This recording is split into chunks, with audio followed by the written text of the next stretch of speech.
Namo Namo Bhagavate Vasudevaya. Hare Krishna, dear devotees, thank you so much for joining us today. We wanted to seek the blessings of Radha Madhav, Radha Shyam Sundar, Krishna Balaram, Bal Gopal, Gonitai, Srila Prabhupada, Guru Maharaj, and the assembled devotees, so that we continue with chapter 4, Transcendental Knowledge. So we've looked at two of the themes already. Was it two of them, or maybe one of them? Can't remember now. Two of them, the first two. How transcendental knowledge, Gyan Yoga, is passed down the disciplic succession, and how the chain was broken, and now Krishna is re-establishing that chain with Arjuna, and also how the Lord reciprocates with everyone. And we talked about karma a lot last couple of days ago, action, forbidden action, inaction. So let's go to that, just refresh ourselves where we were at. I think it was here. Yes, this is the last set of verses that we read. And maybe we can read them again. Riansh, would you like to read these again? Text 16. Chapter 4, Transcendental Knowledge. Text 16. Even the intelligent are bewildered in determining what is action and what is inaction. Now I shall explain to you what action is, knowing which you shall be liberated from all misfortune. Text 17. The entry says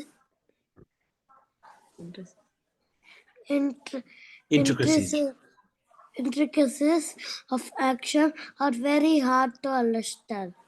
Therefore, one should know properly what action is, what forbidden action is, and what inaction is. One who sees inaction, inaction is intelligent among men, and he is in a transcendental position, although engaged in all sorts of activities. Text 19. One is understood to be in full knowledge, whose every endeavor is devoid of desire for self-gratification. He is said by sages to be a worker for whom the reactions of work have been burned up by the fire of perfect knowledge. Text 20. Abandoning all attachment to the results of his activities, ever satisfied and independent, he performs no fruitive actions, although engaged in all kinds of undertakings. Hare Krishna Prabhuji. You can read these as well. Okay.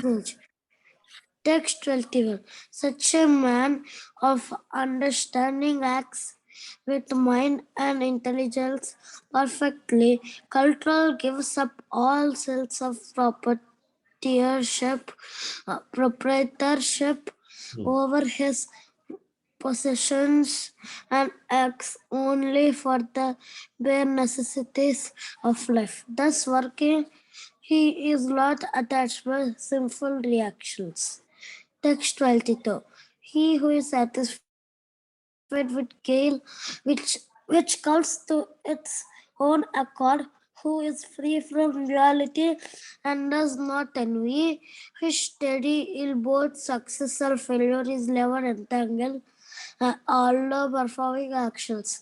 Text 23. The work of a man who is unattached to the modes of material nature and who is fully attached in transcendental knowledge just entirely into transcendence.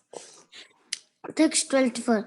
A person who is fully absorbed in Krishna consciousness is sure to attain the spiritual kingdom because of his full contribution to spiritual activities, in which the consummation is absolute, and that which is offered is not of the same spiritual nature. Hare Krishna. Hare Krishna. Hare Well Krishna. done. Thank you. Very good. So this is quite an intense part of Bhagavad Gita, because Krishna is talking about action and forbidden action, and spiritual action as well.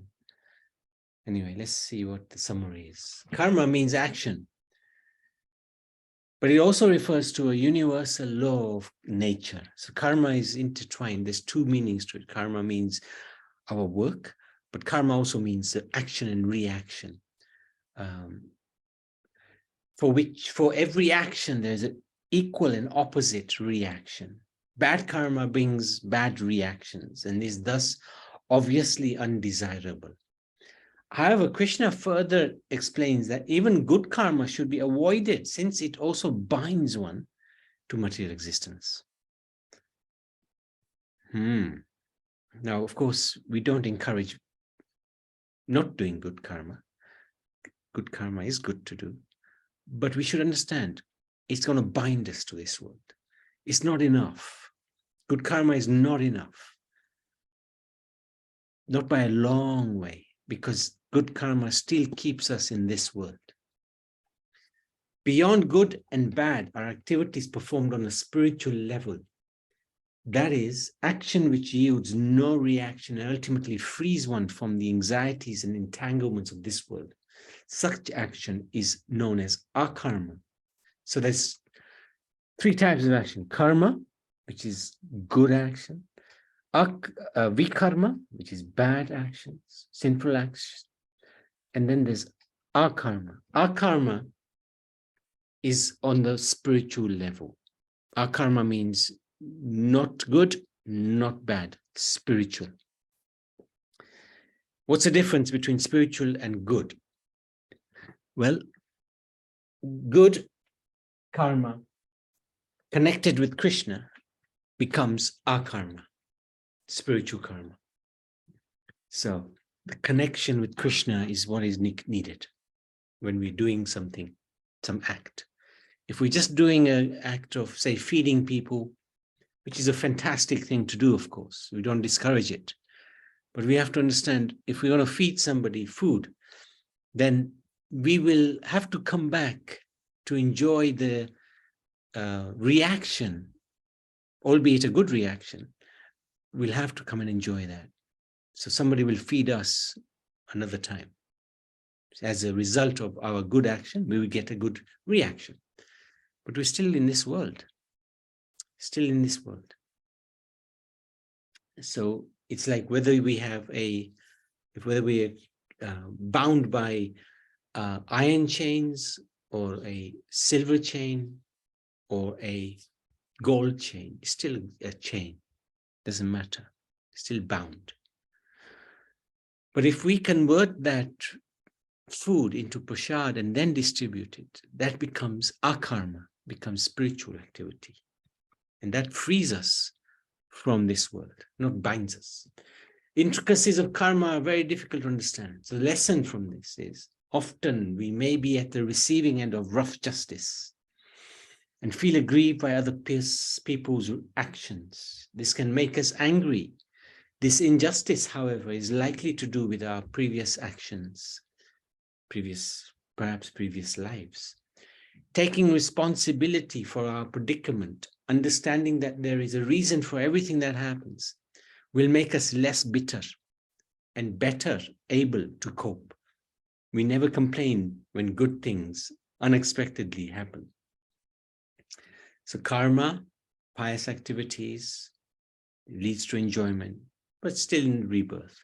Vikarma, sinful activity, leads to suffering, still in the material world. Akarma, inaction, on the material basis, leads to bliss, no rebirth.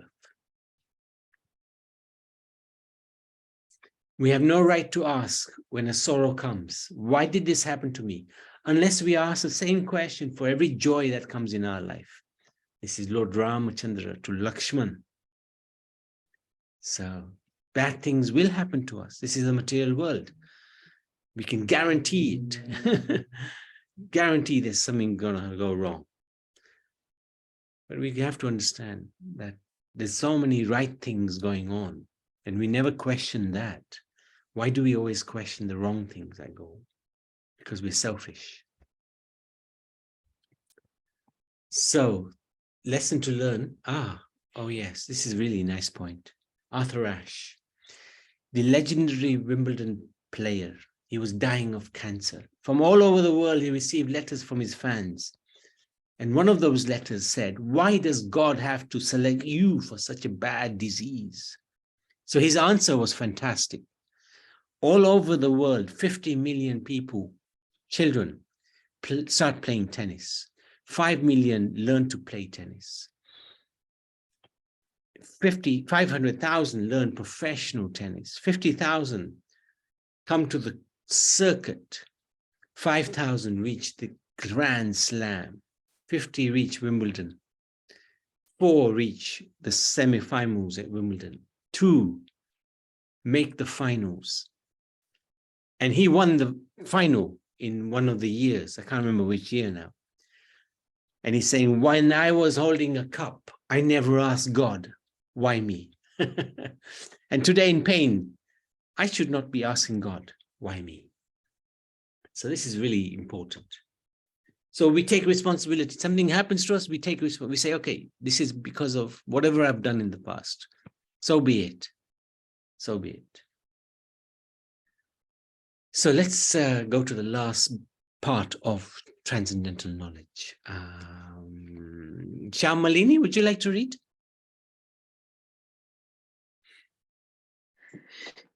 Yes, Prabhu. Hare Krishna. Hare Krishna. Text 25. Some yogis perfectly worship the demigods by offering different sacrifices to them, and some offer sacrifices in the fire of the supreme Brahman. Text 26. Some, the unadulterated brahmacharis, sacrifice the hearing process and the senses in the fire of mental control, the regulated householders sacrifice the objects of the senses in the fire of the senses. Text 27, others who are interested in achieving self-realization through control of the mind and senses offer the functions of all the senses and of the life breath as oblations into the fire of the controlled mind. Text 28, having accepted strict vows, some become enlightened by sacrificing their possessions, and others by performing severe austerities, by practicing the yoga of eightfold mysticism, or by studying the Vedas to advance in transcendental knowledge. Text 29, still others who are inclined to the process of breath, restrained to remain in trance, practice by offering the movement of the outgoing breath into the incoming and the incoming breath into the outgoing, and thus at last remain in trance, stopping all breathing, others curtailing the eating process, offer the outgoing breath into itself as a sacrifice. Text 30, all these performers who know the meaning of sacrifice become cleansed of sinful reactions, and having tasted the nectar of the results of sacrifices, sorry, wait 1 second, they advance toward the supreme eternal atmosphere. Text 31, O best of the Kuru dynasty, without sacrifice, one can never live happily on this planet or in this life. What then of the next? Text 32, all these different types of sacrifice are approved by the Vedas, and all of them are born of different types of work. Knowing them as such, you will become liberated. Text 33, O chastiser of the enemy, the sacrifice performed in knowledge is better than the mere sacrifice of material possessions. After all, O son of Prita, all sacrifices of work culminate in transcendental knowledge. Text 34, just try to learn the truth by approaching a spiritual master. Inquire from him submissively and render service unto him. The self-realized souls can impart knowledge unto you because they have seen the truth. Having obtained real knowledge from a self-realized soul, you will never fall again into such illusion, for by this knowledge you will see that all living beings are part of the Supreme, or in other words, that they are mine. Text 36, even if you are considered to be the most sinful of all sinners, when you are situated in the boat of transcendental knowledge, you will be able to cross over the ocean of miseries. Text 37, as a blazing fire turns firewood to ashes, O Arjuna, so does the fire of knowledge burn to ashes all reactions to material activities. In this world, there is nothing so sublime and pure as transcendental knowledge. Such knowledge is the mature fruit of all mysticism. One who has become accomplished in the practice of devotional service enjoys this knowledge within himself in due course of time. Text 39, a faithful man who is dedicated to transcendental knowledge and who subdues his senses is eligible to achieve such knowledge. And having achieved it, he quickly attains the supreme spiritual peace. Text 40, but ignorant and faithless persons who doubt the revealed scriptures do not attain God consciousness. They fall down. For the doubting soul, there is happiness, neither in this world nor in the next. Text 41, one who acts in devotional service, renouncing the fruits of his actions and whose doubts have been destroyed by transcendental knowledge, is situated factually in the self. Thus, he is not bound by the reactions of work, O conqueror of riches. Text 42, therefore the doubts which have arisen in your heart out of ignorance should be slashed by the weapon of knowledge. Armed with yoga of O Bharata, stand and fight. Is it yoga? Yeah. Yeah. That's Very it. good. That's the end of Gyan Yoga. Thank you. So all about how to acquire knowledge and how different yogis and brahmacharis and those interested in self-realization go about getting knowledge. But then Krishna summarizes it in a very nice way here. He says, text 34, which is what we'll probably focus on in the summary, approach a spiritual master and render service unto him and inquire from him submissively. Then one can get knowledge, gyan, from the self-realized soul. And why is gyan so important? Because the doubts which have arisen in our hearts are slashed by the weapon of knowledge, by gyan. So that's why gyan is so important. That's why a whole chapter is dedicated to Gyan Yoga. In order to acquire, understand, and realize transcendental knowledge, one must make a sacrifice. So I have to do something. Right? We're not going to be just sitting here and it'll just become revealed to us. It's not going to happen. You have to do some sacrifice. Similarly, you have to go to school in order to learn. You can't just sit at home. And of course, there is homeschooling, but even at home, you're going to have to be schooled. You have to do some sacrifice. You have to give some time for studies. Sacrifices help refine one's character, so one become eligible to achieve this knowledge and impart. And the impact of transcendental knowledge is as follows. If we get Gyan Yoga becomes self-realized. Even a sinner can cross beyond this ocean if on the boat of divine knowledge. So Krishna says that in one of the verses. Even the worst type of sinner can get onto this boat and cross beyond this world, this boat of transcendental knowledge. Doubts slashed by the weapon of knowledge. So what's the lesson? One of the biggest sacrifices is to relinquish one's pride by submitting oneself before the bona fide guru. By faithful service and sincere inquiry within such a relationship, the heart becomes fertile ground for spiritual knowledge to blossom.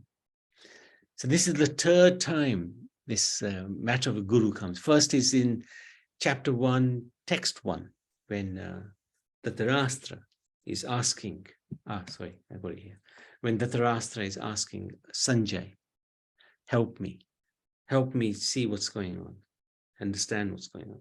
Second time, Arjun submits to Krishna in the second chapter, 7th verse. He's saying to Krishna, please guide me, I'm really confused. And then this one here is 434, which we mentioned. Krishna himself is saying, just approach a spiritual master to learn the truth. Ask from him submissively and render service unto him. He'll be able to reveal the truth because he's seen it. Very important. And these are different qualifications of a bona fide guru.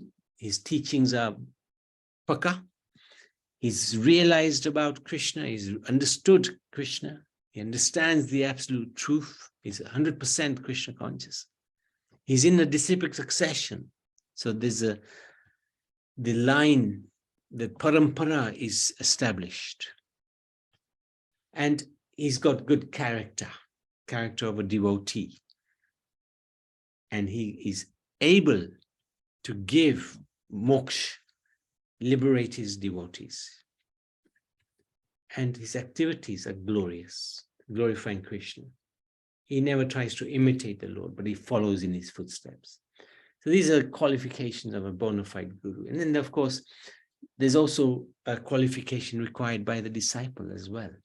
You must be willing to serve, willing to have faith in Guru and Krishna, and respect, obedient, has a serving mood, humble, tolerant, respect the Guru like his God. All these things are very important. So if the disciple is good, he'll become a good spiritual master himself when the time is right. So that's all about transcendental yoga, Gyan Yoga, transcendental knowledge. Any questions? Anybody like to ask anything?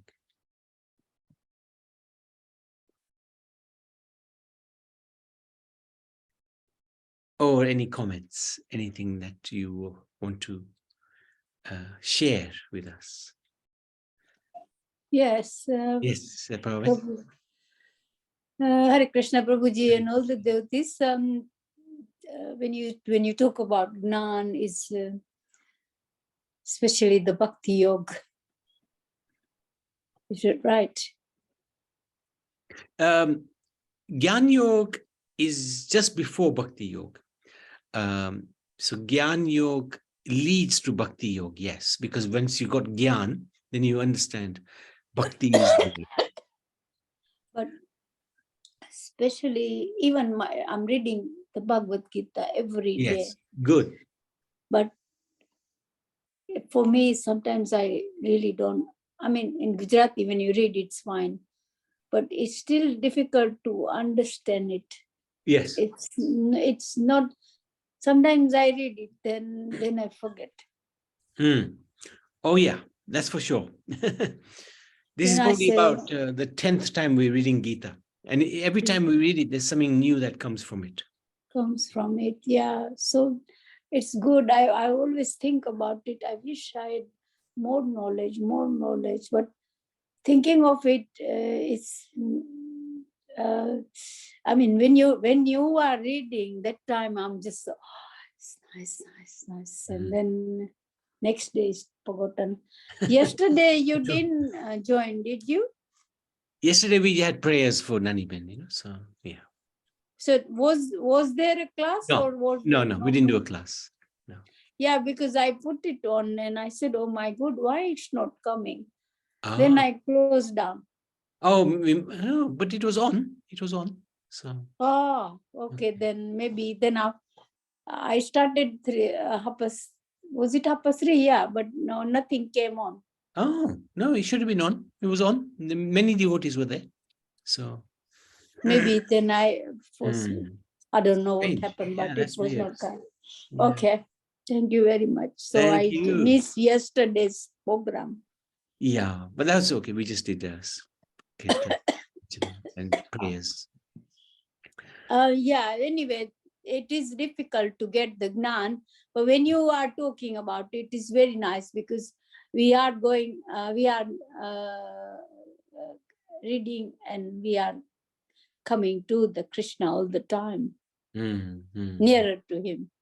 And he's the one who is showing more paths. Yes, for sure. No, you just now said something about that.